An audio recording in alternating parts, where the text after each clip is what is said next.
친구들 안녕. 오늘은 2단원 문학의 수용과 생산에 대해서 배워보도록 할게요. 우리 지난 시간까지 1단원을 다 끝냈죠. 선생님이랑 이제 2단원을 들어가 보도록 하겠습니다. 다 교과서 펴고 선생님 기다리고 있죠? 그럼 밖에 들리는 새소리와 함께 수업 시작해 보도록 하겠습니다. 다 같이 지금 38쪽을 펴보도록 하세요. 38쪽. 다 38쪽 폈죠? 선생님이 오늘은 날씨가 좀 선선한 거예요. 이제 태풍이 오르고 해서 그런지 모르겠는데 어제 비도 왔고 그래서 문 좀 열어놓고 해도 되겠다라고 하고 문을 열었는데 새소리가 너무 잘 들려가지고 방금 문을 다시 닫고 왔습니다. 오늘은 화평반에서 녹음을 하고요. 저는 지금 지혜 자리에 있습니다. 지혜야 안녕. 자, 그러면은 대단원 길잡이를 한번 우리가 보도록 할 건데요. 지금 여기 페이지는요 38쪽입니다. 38쪽. 그럼 한번 보도록 하겠습니다. 문학작품은 어떻게 읽고 어떻게 써야 할까? 이렇게 물음을 제기하고 있어요. 밑에 한번 읽어볼까요? 우리는 일상생활 속에서 다양한 갈래의 문화작품과 만난다. 이렇게 만난 문화작품은 우리에게 진한 감동을 느끼게 하고 삶에 대한 깨달음을 주기도 한다. 여기 한번 묶어볼까요? 문화작품은 앞에서부터 주기도 한다. 여기까지. 이 묶은 부분은 어떤 부분이에요? 문학의 기능에 대해서 설명한 부분이죠. 문학의 기능. 여기 묶은 부분은 문학의 기능이에요. 그래서 일상생활에서 문학이 주는 효용이죠. 그래서 어떤 걸 준다는 거예요? 우리에게 친한 감동도 주고 또 삶에 대한 깨달음도 준다는 거죠. 그게 바로 문학의 기능이라고 할 수 있겠습니다. 이처럼 문학은 우리의 삶 속에 깊숙이 자리를 잡고 있지만 막상 밑줄 한번 그으면서 가볼까요? 문화작품은 어떻게 읽어야 하는지 또 문화작품은 어떻게 창작해야 하는지 이렇게 우리가 막막할 때가 있다고 나와 있습니다. 자, 첫 번째 문화작품은 어떻게 읽어야 할까? 이거는요 문학의 수용과 관련되어 있어요. 문학의 수용. 내가 어떻게 받아들여야 되지? 어떻게 읽어야 되지? 이거는 문학의 수용이죠. 또 문화작품은 어떻게 창작해야 돼? 이건요 문학의 생산과 관련된 고민이에요. 문학의 생산, 그래서 어떻게 창작해야지, 내가 어떤 작품을 어떻게 써야 할까? 이런 거에 대한 막막한 고민을 할 때가 있다는 거죠. 그래서 여기까지 정리를 하면요. 이 문단은 문학의 수용과 그 다음에 생산에 대한 고민 이렇게 정리를 해줄 수 있겠습니다. 자, 내려와서 읽어볼게요. 자, 이 단원에서는 문학 수용의 원리에 대한 이해를 바탕으로 하여 문학을 적극적으로 수용하고 또 창조적으로 재구성하며 주체적인 관점에서 창작해 볼 것이다. 또한 인적 분야와 맺고 있는 관계는 어떠한지, 다양한 매체로 구현된 문학은 어떤 심미적 가치를 갖는지 살펴볼 것이다. 그래서 우리가 이 단원 안에 있는 소단원 4개, 그 4개의 학습 내용이 이러한 것이라고 선생님이 밑줄을 한번 쳐봤습니다. 그 과정에서 우리는 다양한 맥락에서 문학작품을 수용, 생산하며 문화를 향유해 볼 수 있을 것이다. 이렇게 우리가 대단원 길잡이를 한번 읽어보았습니다. 그래서 옆으로 넘기면요. 이 단원에서는 이러한 거를 배울 거라고 나와 있어요. 우리가 이제 오늘은요. 여기 가는 길 보이죠? 이걸 배워보도록 할 거고 그 다음에 우리가 만나서 했던 거 꽃, 라디오 같이 사랑을 끄고 켤 수 있다면 여기 배웠었죠. 그리고 다음 주에는 여기 파수꾼을 한번 배워보도록 하겠습니다. 재밌을 것 같죠? 자, 그럼 넘겨볼까요? 그래서 오늘 배울 부분은 소단원 문학작품의 내용과 형식입니다. 자, 학습 목표가 옆에 나와 있죠. 우리 친구들 한번 큰 소리로 잠도 깰 겸 크게 한번 읽어볼까요? 첫 번째, 시작! 문학작품은 내용과 형식이 긴밀하게 연관되어 이루어짐을 이해한다. 두 번째, 시작! 내용과 형식의 긴밀한 연관성을 고려하여 문학작품을 감상한다. 여기까지. 여기 밑줄 한번 그어볼까요? 첫 번째, 내용과 형식이 긴밀하게 연관. 그리고 두 번째는 내용과 형식의 긴밀한 연관성을 고려하여 문학작품을 감상. 여기까지 쭉 밑줄 그어주면 되겠습니다. 자, 내려와서 여기 생각해보기 한번 볼까요? 아이들이 뭐라고 하는지 봐봐. 좋아하는 사람에게 마음을 전하려면 어떻게 표현하는 것이 좋을까? 라고 하면서 가르치고 있어요. 그러니까 여자아이가 나는 장미꽃 한 송이를 예쁘게 포장해서 선물할 거야 라고 하고, 남자아이는 나는 손글씨로 직접 편지를 써서 내 마음을 고백할 거야 라고 했어요. 그러니까 여기 학생이 마음을 전달하려면 어떻게 표현해? 라고 하니까 한 학생은 장미꽃 한 송이를 포장할 거고 한 학생은 손글씨를 쓸 거래. 이렇게 얘들아 마음을 전달한다는 거에 대한 표현 방식이 어때요? 굉장히 여러 가지가 있는 거죠.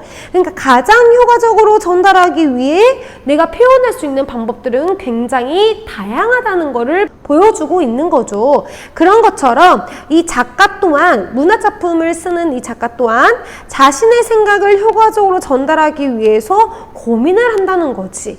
어떻게 내용을 꾸릴까? 또 어떠한 형식을 사용을 할까? 여기서는 어떤 표현을 써야 독자, 즉 읽는 사람들이 감동을 느낄 수 있을까? 이렇게 고민을 한다는 거죠. 그래서 우리가 문학작품 안에는 다양한 내용을 넣을 수 있고 다양한 형식이 있다라는 거를 우리가 배워볼 거예요. 옆으로 한번 넘겨볼까요? 여기 지금은 소단원 1이고요. 우리는 가는 길 먼저 배울 거예요. 가기 전에 여기 한번 우리가 읽어야겠어요. 누군가에게 좋아하는 마음을 고백할 때 사람들은 어떻게 표현해야 자신의 마음이 잘 전달될지 고민한다. 이처럼 작가들 역시 여기 밑줄, 문학작품을 창작할 때 자신의 생각이나 느낌을 가장 효과적으로 표현할 수 있는 형식을 고민한다. 자, 여기 한번 묶어보자. 기니까 묶어서, 자, 여기는 뭐라고 쓰면 되냐면요, 문학 작품이 구성되는 방식. 그래서 문학 작품을 창작할 때는 자신의 생각이나 느낌을 가장 효과적으로 표현할 수 있는 걸 고른다는 거예요. 누가? 작가가요. 그래서 정리를 하면 문학 작품이 똑같아. 여기다 쓰는 거 얘들아. 아까 위에다 쓴 것처럼 작품이 구성되는 방식, 이렇게 정리를 해두고 좀 키워줄까? 자, 그 다음 두 번째, 이처럼 문화작품을 구성하는 요소는 크게 뭐와 뭐? 그렇지, 내용과 형식으로 나누어 볼 수 있대요. 자, 내용 동글뱅이, 형식 동글뱅이. 자, 문화작품 구성하는 요소 뭐와 뭐? 내용, 형식. 자, 그럼 밑에다가 씁시다. 문학 작품의 구성 요소. 그 다음 밑줄 한번 그어봅시다. 인간의 다양한 경험과 생각, 감정 중에서 작가가 구현하고 싶은 가치관이나 세계관, 주제의식. 여기까지. 이게 바로 뭐가 된다고요? 그렇지, 문학작품의 내용이 된다는 거예요. 여기도 일단 선생님이 묶어볼게. 그리고 밑에다 쓸까요? 문학작품의 내용. 뭐와 뭐가 있다는 거야? 다양한 경험, 생각, 그리고 감정 중에서 뭐 작가가 구현하고 싶은 가치관, 세계관, 주제의식, 이런 게 내용이 된다는 거죠. 그러나 내용만으로는 작가가 말하고자 하는 것을 온전히 구현할 수 없다. 그래서 작가는 자신이, 그 다음도 밑줄 한번 갑시다. 전달하고자 하는 내용을 작품에 효과적으로 담아낼 수 있는 어떤 걸 선택해? 그렇지, 적절한 형식을 선택하게 된다는 거죠. 그러면은 적절한 형식을 선택한 이유가 바로 뭐라는 거야? 전달하고자 하는 내용을 효과적으로 담기 위해서죠. 옆에 있는 게 바로 여기를 쓴 이유가 되겠죠. 적절한 형식이 필요한 이유가 되겠죠. 그래서 뭐와 뭐가 있다 그래요? 여기 보면은 서정, 서사, 극교술과 같은 갈래, 비유나 상징과 같은 문학적 표현 방법, 내용을 배열하고 결합하는 구조 등. 이게 바로 뭐라고요? 그렇지, 문학작품의 형식이라고요. 그럼 여기도 한번 묶어볼까요? 이렇게 묶어서 여기는 문학작품의 형식에 해당되는 부분이라고 할 수 있겠습니다. 그러면은 형식이랑 관련된 건 어떤 거? 서정이나 뭐 서사, 극, 교술 이러한 같은 갈래, 그 다음에 비유나 상징과 같은 표현 방법, 그리고 내용을 배열하고 결합하는 구조, 이런 것들이 다 형식이라는 거야. 선생님이 항상 문학작품 끝나고 갈래 이러면서 뭐뭐시, 뭐뭐 소설 이렇게 알려주는 게 바로 형식에 속한다라는 거죠. 알겠죠? 네, 그래서 여기를 정리하면 문학 작품의 뭐와? 그렇지, 내용과 또 뭐? 그렇지, 형식의 존재 방식 이렇게 써두고, 자 마지막 문단 봅시다. 문화작품의 내용과 형식은 각각 독립적으로 존재하는 것이 아니라 어떻게 연결되어 있어? 그렇지, 서로 긴밀하게 연관되어 있다.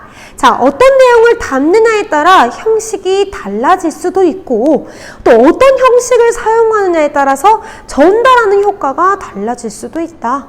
따라서 우리는 작품의 내용과 형식의 유기적인 연관성을 충분히 이해하고 고려하며 작품을 수용하는 능력을 길러야 한다라는 거죠. 그러니까 여기를 한번 묶어보자. 어떤 내용부터 전달하는 효과가 달라질 수 있다. 여기 어머나 파란색으로 해버렸네.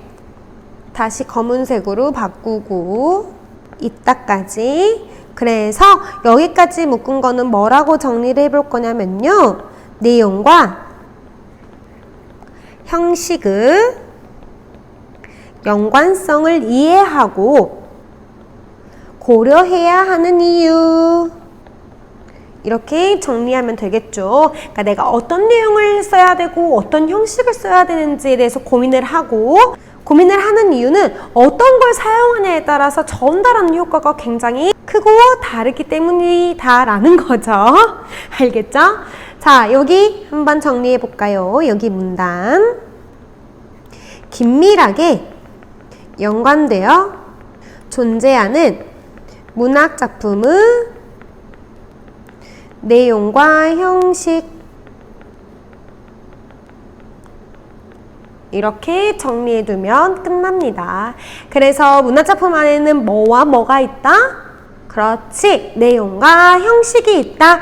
내용에는 어떤 게 있다? 우리 배운 것처럼 경험, 생각, 가치관, 세계관, 주제의식, 이런 것처럼 인간이 겪을 수 있는 어떤 것들에 대해서 포함되는 내용이죠. 말 그대로.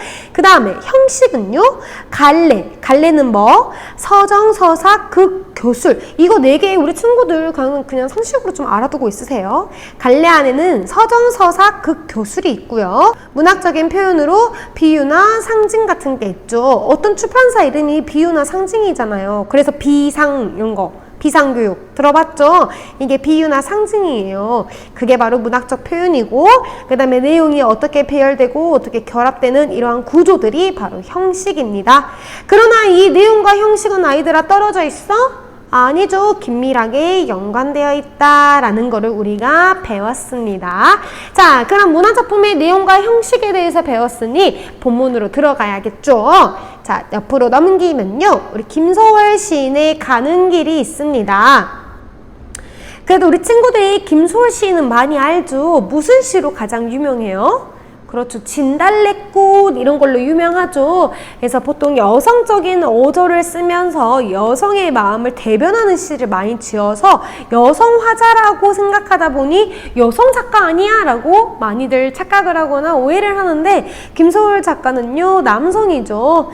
그리고 우리나라 출생이 아니죠. 이렇게 말하면 해외 같은데 평안북도에 북한에서 태어나셨어요. 출생을. 지금 시대의 말로 하면은 북한 사람이죠. 북한 사람. 그래서 근현대사 인물로 우리가 김소월 시인을 많이 만나볼 수 있었습니다. 자, 그래서 오늘은 김소월 시인의 가는 길을 한번 배워보도록 하겠습니다. 감상일기 한번 읽어보는 게 좋을 것 같죠? 이 작품은 우리 민족의 보편적 정서인 어떤 거? 그렇지, 정한. 선생님 오늘 여기 배경이 분홍색이어가지고 보라색을 가져왔어. 한번 봐볼까? 정한을 진솔하게 표현한 시이다. 운율과 표현이 화자의 정서와 어떤 관련성을 지니는지 생각하면서 작품을 감상해보자 라고 되어 있습니다. 그래서 선생님이 이 시 배우기 전에 우리 강의 하나 선생님이 더 올려줬잖아요. 이 가는 길이라는 시의 낭독 영상을 선생님이 올려놨어요. 그거 다 보고 왔죠? 5분도 안 되는 짧은 영상이니까 그때 그 시를 낭독했던 거를 생각을 하면서 선생님 수업을 들어주면 되겠습니다.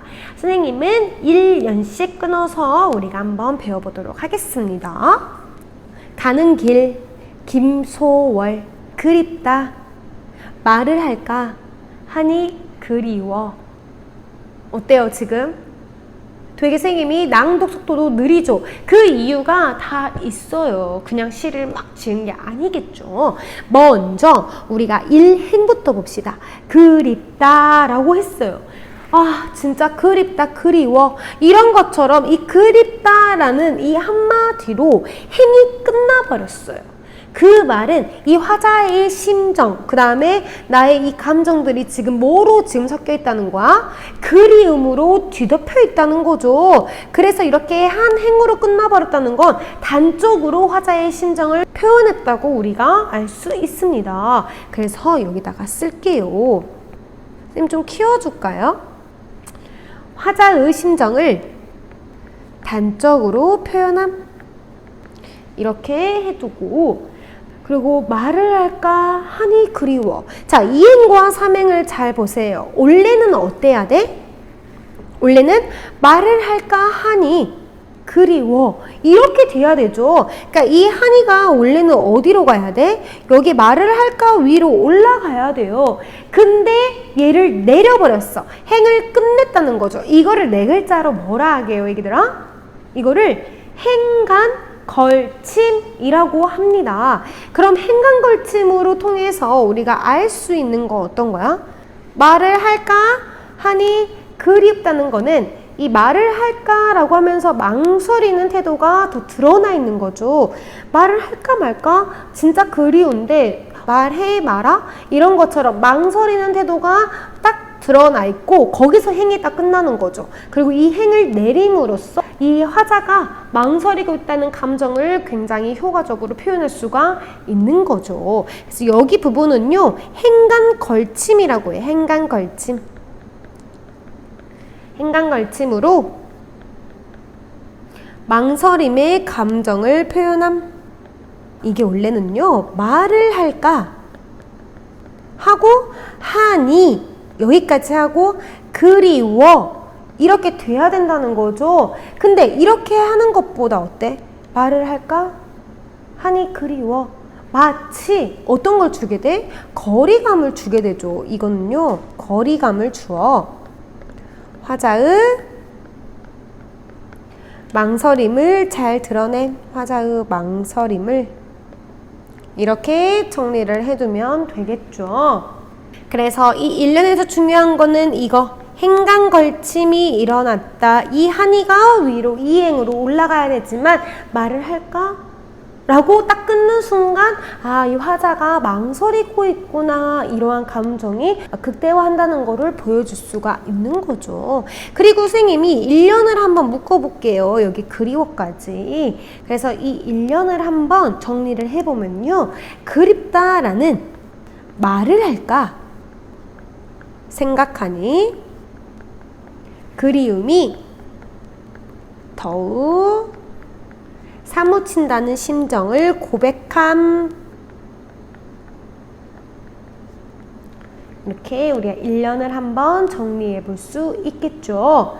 그리고 여기는요, 이 선생님이 1년 정리를 여기다 써줄게요. 1년을 정리하면 1년은 이별의 안타까움. 이렇게 정리해 볼 수가 있죠. 그리고 2연을 가봅시다. 2연을 갔더니 어때? 그냥 갈까? 그래도 다시 더 한번 이렇게 하는 거야. 자, 내 1년에서는요 그리워 말할까? 이런 상황이었는데 2연에서는 아니야 그냥 갈까? 아 그래도 다시 한번? 막 이런 느낌. 어때 얘들아? 내가 안에 있는 내적 갈등이 굉장히 혼란스러운 상태죠.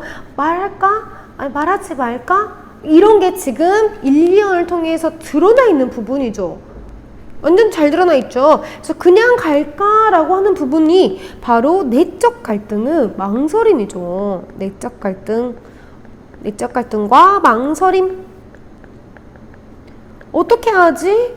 그러면서 그래도 다시 더 한번 점점점점점 이거 줄임말이죠. 줄임말. 이 줄임말을 쓰는 이유가 뭐예요? 나 굉장히 지금 미련 터졌어. 그래서 미련과 여운이 드러나죠. 여운이 드러남. 나 어떡하지? 아, 말할까 말까? 아, 아니야 말하지 말자. 아니 그래도 말하고 갈까? 아, 아니야. 이런 상태. 자, 그래서 이 2연은요 바로 망설임과 갈등의 심화. 이렇게 정리를 해두면 되겠죠? 자, 그래서 우리가 여기 선생님이요 그립다와 그냥 갈까를 칠했잖아요. 이건요 1행을 어떻게 한 거야? 한 음보로 처리한 거예요. 음보. 그죠? 그립다, 그냥 갈까 이런 것처럼 이 그립다 부분과 그냥 갈까 부분에 대해서 선생님이 정리를 한번 해주려고 해요. 여기 이렇게 해버릴까? 우리 친구들 이쁘게 해. 자, 그래서 이건요 1행을 강연의 첫 번째 행을 한 음보로 처리했죠. 한 음보로 처리. 안 보이나? 일행을 한 음보로 처리했어요. 이건 어때? 뭐라고 정리할 수 있겠어? 시상 전개와 그 다음에 봐봐. 그립다. 말을 할까? 이거랑 그냥 갈까? 그래도 다시 더 한번 이런 것처럼 행이 나누어져 있으면 선생님이 읽는 속도가 어때? 느려요. 봐봐. 이 말을 할까 위로 올릴까? 그립다 말을 할까 하니 그리워. 이거랑 그립다 말을 할까 하니 그리워. 어때요? 속도가 느려지죠. 일부러 한 거 아니에요 여러분들. 네. 시상 전개와 낭독 속도가 낭독이에요. 낭독 속도가 원만해지죠. 원만해짐. 이런 느림은 빨간색으로 괜히 했나봐. 안 보여. 이런 느림은 시적 자아가 아쉬움에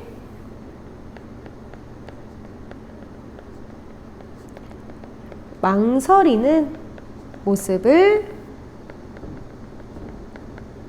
효과적으로 표현할 수 있죠. 이렇게 정리를 해두도록 합시다. 일행을 한 음보로 처리한다는 것은 시상 전개와 낭독 속도가 원만해지는 거죠. 이런 느림은 시적 자아가 아쉬움에 망설이는 모습을 효과적으로 표현하고 있다고 볼 수 있겠습니다. 자, 그럼 사면으로 가보도록 하겠습니다. 사면. 저 산에도 까마귀, 들에 까마귀, 서산에는 해진다고 지적입니다. 여기가 사면이에요. 사면. 일단 먼저 선생님이 묶어놓을게. 그리고 얘는 이색으로 칠할 거야. 까마귀, 들에도 까마귀. 자, 이 까마귀들이 뭐라 그래? 막 지저귀고 있어. 서산에는 해진다고 라는 말이 있죠. 이 까마귀들이 서산에 해가 지고 있어 라고 말해주는 것처럼 지저긴다는 말은 어떤 거야? 해진다는 건 이제 저녁이 다가와진다는 거죠. 그럼 이 님과 내가 헤어진다는 시간이 다가오는 거야. 점점 임박해지고 있다는 거죠. 계속 아이들이 우는 소리가 서산에서 해진다고 말하는 것처럼 울린다는 거야. 그 말은 까마귀들이 떠나야 돼. 너 이제 떠날 때가 되었어. 이렇게 재촉한다는 거죠. 그럼 여기서의 이 까마귀는 시에서 어떤 걸 가리킬까요? 6글자야. 우리 오랜만에 한번 해볼까? 감정이입 지금 막 감정이입 했던 친구들 진짜 아니야. 이거죠, 이거. 여기까지 하는데 맞았어. 누가 말했을까? 우리 땡땡이 맞았어. 바로 이 까마귀는 객관적 상관물이죠. 그럼 일단 한번 우리가 시를 파헤쳐 보고 선생님이 정확하게 더 알려주도록 하겠습니다. 그럼 우리는 이 까마귀 시어가 가지고 있는 뜻도 알아야겠죠. 이 까마귀는 헤어짐을 재촉하고 있는 대상입니다. 그렇기 때문에 이 까마귀에다가 선생님이 까마귀는요, 어둡고 슬픈 이미지로 이별의 분위기를 조성하고 있어요. 깍깍 이렇게 울고 있는 거지. 그리고 서산에는 해진다고 지적인데요. 서산에는 해진다고. 그럼 서산에 해진다는 건 바로 시간적 배경이면서 이제 날이 어두워진다는 소리죠. 그리고 너 이제 말할 건지 말할 건지 너 빨리 결정해야 돼. 이런 것처럼 결단을 재촉하죠. 해가 지면은 저녁이 되고 깜깜해지는 이 시점에서 내가 임과 뭔가를 할 수 없는 상황, 헤어질 시간이 굉장히 임박했다는 것을 보여주고 있는 연이죠. 그러므로 여기를 정리하면요, 이 연, 헤어질 시간이 임박함, 시간의 긴박성을 보여주고 있습니다. 긴박성 이렇게 해두면 되겠죠. 자, 이제 다시 일행으로 돌아와서 이 까마귀가 선생님이 아까 뭐라고 했어요? 그렇지, 객관적 상관물이라고 했어요. 그럼 우리는 객관적 상관물에 대해서 잘 알고 있지만 선생님이 한 번 더 정리를 해줘야겠죠. 객관적 상관물. 먼저 객관적 상관물이라는 뜻은요, 감정이입과 달라요. 근데 우리 많은 친구들이 되게 감정이입과 헷갈려 하죠. 객관적 상관물은요, 시인이 표현하고자 하는 어떤 정서나 사상을요, 직접적으로 표현하지 않습니다. 그래서 구체적인 사물이나 사건을 통해 간접적으로 보여주고자 할 때 이렇게 사용되는 외부적인 사물이나 사건 등을 말하죠. 그게 바로 객관적 상관물입니다. 이렇게 객관적 상관물을 사용하는 이유는요, 이 화자의 내적 심리 상태들요, 기쁨이나 슬픔 같은 감정을 직접적으로 표현한다는 것은 추상적이라는 한계가 있어요. 그래서 구체적인 형상을 빌리거나 외적 대상을 통해서 간접적으로 표현할 때 다른 사람의 이해를 높일 수 있기 때문이죠. 그래서 객관적 상관물을 사용합니다. 그래서 여기에 있는 까마귀는요, 굉장히 어둡고 슬픈 이미지로 이별의 분위기를 조성하는 사물이에요. 그렇죠. 그러니까 이 화자의 외롭고 망설이고 이 결단을 재촉하면서 울고 있는 저 까마귀가 어쩐다는 거야? 이 화자에게 이별을 재촉하는 대상이 됨으로써 이 이별의 분위기가 점점 안타깝다는 것을 조성할 수 있게 해준다는 거죠. 알겠죠? 아니, 선생님이 이따 써줄게. 난 친절하니까. 화자에게 이별을 재촉하는 대상으로 이별의 안타까움을 심화하고 있죠. 심화함. 이렇게 정리를 해두면 되고, 이 까마귀가 객관적 상관물이라는 걸 선생님이 정리해 두었습니다. 그럼 우리가 3년도 정리를 해야겠죠. 3년. 자, 3년은 떠나기를 재촉하는 까마귀. 이렇게 정리를 해두면 됩니다. 그리고 마지막 4연 봅시다. 앞 강물, 뒤 강물. 흐르는 물은 어서 따라오라고 따라가자고. 흘러도 연달아 흐릅디다려. 여기까지. 선생님, 이거 강물도 혹시 맞았어요. 뭐야? 이 강물과 강물도? 그렇지. 객관적 상관물이죠. 여기 위에 선생님이 써둔 거 보이죠? 여기 이 부분이 동일하게 들어갑니다. 그러니까 까마귀와 강물의 기능은 이별을 재촉하는 상황이라는 거죠. 이해됐죠? 네. 그래서 우리가 이 앞 강물, 뒤 강물도 한번 정리를 한번 해볼까요? 일단 강물이라는 건 어때? 물이죠. 흘러간다는 거야. 이 흘러간다는 거는 인간의 의지로 극복을 할 수 있어요, 없어요? 없죠. 내가 이 물이 흐르고 있는데 물아 흐르지 마. 내가 막아볼게. 딱 막아. 이 돼? 안 되죠. 흐르는 물은 우리가 어떻게 할 수가 없어. 이 인간의 의지로는 극복할 수가 없는 한계를 바로 물이라고 표현을 한 거예요. 그렇죠. 끝없이 시간이 흘러가고 있다라는 거야. 그럼 여기를 정리를 하면요. 시간의 흐름을 나타내는 소재죠. 이 강물은 시간의 흐름을 나타내는 소재. 그러면서 이별의 아까 까마귀랑 똑같아. 이미지를 지니는 소재. 예전 시대를 보면요. 이 물이 되게 남녀 사이의 사랑을 갈라놓는 소재로 많이 등장을 해요. 물 같은 경우가. 나중에 이제 문학 속에서도 그런 물의 소재와 관련된 거를 많이 한번 배워보도록 할 건데 여기도 똑같죠. 이 강물이란 건 시간의 흐름을 표현하면서 이 님과 내가 이별하게 되는 이 상황을 극단적으로 표현하는 데 쓰인 소재라고 할 수가 있겠죠. 그리고 여기 흐르는 물도 우리가 한번 표시를 한번 해봅시다. 이 흐르는 물. 이 흐르는 물은요. 끝없이 흐르는 시간이죠. 끝없이 흐르는 시간이자 바로 물인 이별의 이미지예요. 그리고 인간의 의지로 극복할 수 없는 한계를 나타냅니다. 그리고 마지막 행을 볼까요? 흘러도 연달아 흐릅디다려. 먼저 흘러도 연달아를 봅시다. 이 흘러도 연달아서 흐른데 흘러도 계속 연달아 흘러 멈출 기미가 안 보여. 이 화자가 가야 될 거리가 지금 망설이고 있잖아. 계속 화자가.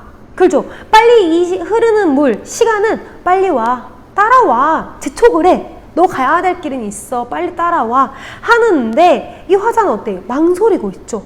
근데 이 물은 멈출 생각을 안 해.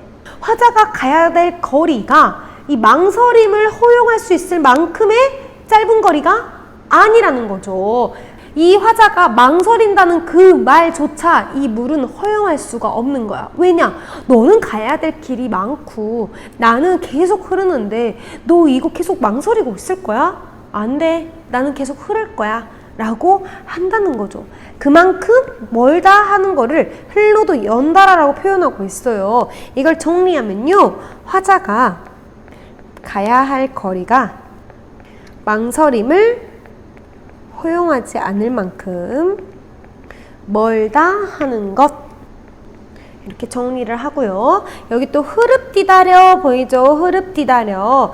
여기서 선생님이 정리해 볼 거예요. 그래서 먼저 종결어미가 쓰였죠. 종결어미. 어떤 거? 여기 비읍디답.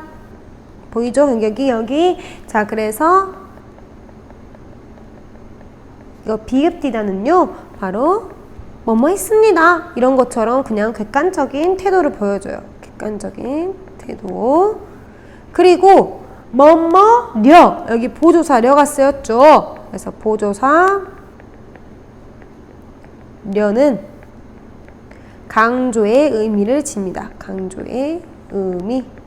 이 두 개는 바로 어떤 게 된 거야? 안타까운 마음이 심화되는 거죠. 안타까운 마음 심화. 몸에 안 보여. 안타까운 마음이 심화. 이렇게 써두면 되겠죠. 안 보이니까 내가 옮겨줄게. 애기들아. 이거야. 안 보이니까 선생님이 옮겨줄게. 되겠을까? 안타까운 마음이 심화. 이렇게 정리를 하면 되겠습니다. 그죠? 우리가 시는 다 정리를 했어요. 1년부터 4년까지 쭈르륵 정리를 했는데 뭔가 이 시에 쓰이는 표현 방식이 다른 게 있어요. 형식이 어떤지 한번 봐볼래요? 앞부분 1년과 2년에서는 어때? 내 내면에 있는 이야기를 들려주고 있어요. 말할까? 말까? 나 진짜 다시 한번 말할까? 이렇게 화자의 내면적인 갈등 상황을 보여주고 있어요. 1, 2연에서. 그리고 3, 4연을 오니까 어때? 이 주변의 상황을 보여주죠. 까마귀들은 이렇게 나리한테 빨리 가야 된다고 지적이고, 해는 저물어 가고, 강물 또한 이 흘러가고 있는 물이 나한테 너 얼른 가야 돼, 따라와, 따라오라고 이렇게 하면서 흐르고 있는 주변의 상황의 모습들을 보여주고 있어요. 이렇게 앞부분에는요, 내면의 심리를 보여주고, 뒷부분에서는 이제 외적인 상황에 대해서 보여주는 걸요, 4글자로 뭐라 하게요? 뭐라 하게 얘들아? 4글자. 시읒, 지읒, 히읗, 기역. 바로 누군가 말했을 것 같아. 선정, 후경의 구조를 취하고 있는 거죠. 자, 그러면은 정리를 해야겠어요. 일단 1, 2 행부터 봅시다. 선생님 다른 색으로 해줄게. 녹색으로 해주겠습니다. 자, 여기가 1년이죠. 여기가 2년이죠. 자, 그래서 이 1년과 2년, 그죠? 이 1년과 2년은요, 내면 심리를 담고 있죠. 내면 심리. 화자의 내면 심리를 담고 있어요. 그래서 이거를 뭐라 한다고요? 선정. 내면 심리를 담고 있는 거는 선정입니다. 그러니까 내면적인 갈등 상황을 보여주죠. 그리고 밑에 이 3, 4년은 어떤 거야? 여기가 3년, 여기가 4년이죠. 이거는 주변의 외적인 상황에 대해서 보여주고 있어요. 이걸 선생님이 뭐라고 한다고? 후경이죠. 여기다가 외적 상황이라 일단 쓰고, 외적 상황, 선정, 후경, 여기다가 후경 이렇게 써두도록 하겠습니다. 그래서 이 외적 상황은요, 주변 상황을 노래해주죠. 주변 상황을 노래 이렇게 정리하면 되겠습니다. 내면의 심리와 그리고 외적인 상황이 어때? 서로 다른 모습을 가지고 있죠. 나는 그리워. 근데 밖에서는 어때? 빨리 와, 빨리 오라고 재촉하고 있죠. 이 선정과 후경이 대조를 이루어 화자의 그리움과 망설임이 강조되고 있다. 그래서 성정후경의 구조를 취함으로써 이 화자의 그리움, 망설임, 안타까움, 이별의 상황 이런 것들이 강조되고 있음을 배웠습니다. 할만하죠? 선생님 뭐 안 했잖아요. 뭐 안 했어 얘들아? 사연 안 했다. 사연. 자, 사연은 따라오라고, 재촉하는 강물, 이렇게 사연까지 정리를 하면 되겠죠? 그래서 1, 2연과 3, 4연은 바로 대조적이다. 발길이 떨어지지 않는 화자의 갈등이 1, 2연에 나와 있고, 3, 4연은 가야만 해! 이러한 상황이 대조적으로 보여주고 있다는 거죠. 어렵지 않았죠? 네! 자, 그리고 선생님이 하나 더 알려줘야 돼요. 왜냐면요, 여기 위에 봐봐. 여기 그립다, 그 다음에 그냥 갈까, 이런 거 어쩐다 그랬어. 한 음보로 해가지고 굉장히 속도가 느리면서 이 시적자가 아쉬워하는 게 눈에 보였다면, 이 3, 4행의 이제 후경 상황을 봅시다. 어때? 행이 늘어났죠. 저 산에도 까마귀, 들에 까마귀, 앞 강물, 뒤 강물, 이렇게 행이 늘어났어요. 그래서 이 늘어난 것은 속도가 어떻게 돼요? 위에 있던 것보다 훨씬 더 빨리 읽어야 하죠. 그래서 이 두 개는요, 시행이 길어진 만큼 빠른 호흡이 필요해. 어디다 써야 돼? 여기다가 쓸게요. 선생님이 정리를 못하나 봐. 여기다가 긴 시행과 빠른 호흡으로 서둘러야 할 상황을 표현하고 있다. 그래서 낭독의 속도감이 올라가죠. 낭독 속도가 올라갑니다.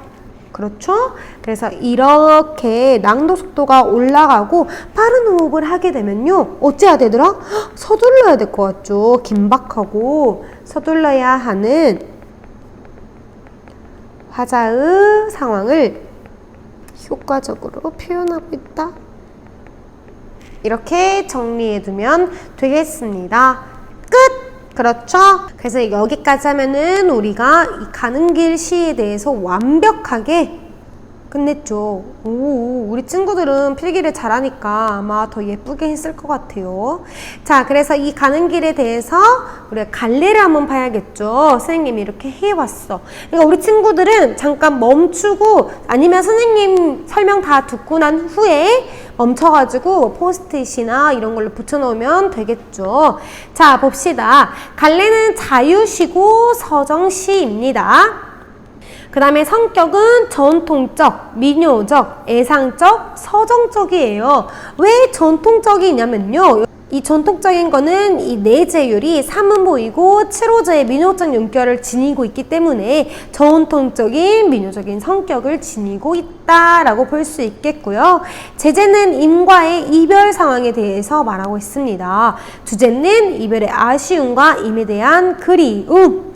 그리고 선생님이랑 배웠죠. 선정, 후경. 앞에는 내면 심리를 이야기하고 뒤에는 외적 상황을 표현하는 성정, 후경의 구조를 취하면서 오히려 안타까움과 이별의 상황을 더욱더 극대화하는 효과를 가져왔다. 그 다음에 유음과 비음을 사용했는데요. 유음이 뭐야, 얘기들아? 유음? 유음은 딱 하나죠. 유음은 리을이에요, 리을. 그 다음 비음은 뭐뭐가 있어요? 니은, 미음, 이응이 있죠. 그래서 이렇게 노란 양말 해가지고 얘네들을 뭐라 그래? 울림소리라 그러잖아요. 울림소리랑 관련된 시를 하나 배우긴 했었죠. 누굴까? 굉장히 유명한 시인이야. 울림소리로 음악성이 두드러지는 시인. 우리 일단원에서 배운 김영란 시인의 모란이 피기까지는 여기서도 이제 울림소리랑 관련된 게 나왔죠. 이제 여기도요. 유음과 비음을 사용해서 음악적 효과를 거두었다. 그리고 객관적인 상관물이 나왔죠. 누구랑 누구? 까마귀와 강물이 나왔어요. 그래서 화자의 정서가 드러났고 그리고 시행의 길이가 어땠어? 앞부분은 짧고 뒷부분은 길면서 이제 호흡 조절하고 이러한 호흡 조절을 통해서 화자의 심리를 표현했다라고 보면 되겠습니다. 어렵지 않았죠? 그래서 우리가 옆에 보면요. 43쪽에 학습 활동이 있어요. 학습 활동. 그래서 학습 활동을 보면요. 이 1, 2, 3, 4연을 그대로 쓰면 되겠죠. 우리 배웠으니까 선생님이 정리해준 부분을 그대로 옮겨 써도 되겠죠. 1년은 이별의 안타까움과 2년은 망설임과 갈등이 심화됐다. 이거는 화자의 내면 심리를 가지고 있는 선정에 해당이 되죠. 3년은 떠나기를 재촉하는 까마귀와 따라오라고 재촉하는 강물의 사연은 후경에 속하고 이거는 이별의 외면적인 상황에 처한다.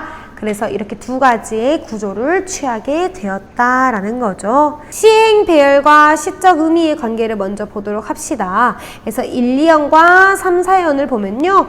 일단 한행을 이름보로 구성했죠. 그립다, 그냥 갈까, 이렇게 느리게 읽게 돼. 그죠? 근데 3, 4연은 어때? 한행에 저산에도 까마귀, 들에 까마귀, 앞 강물, 뒤 강물 이런 것처럼 한행을요 일삼음보로 구성해버려. 그러니까는 1, 2연은 한음보였는데 여기는 1, 3 늘어났죠. 그렇기 때문에 빠른 호흡으로 읽게 됩니다.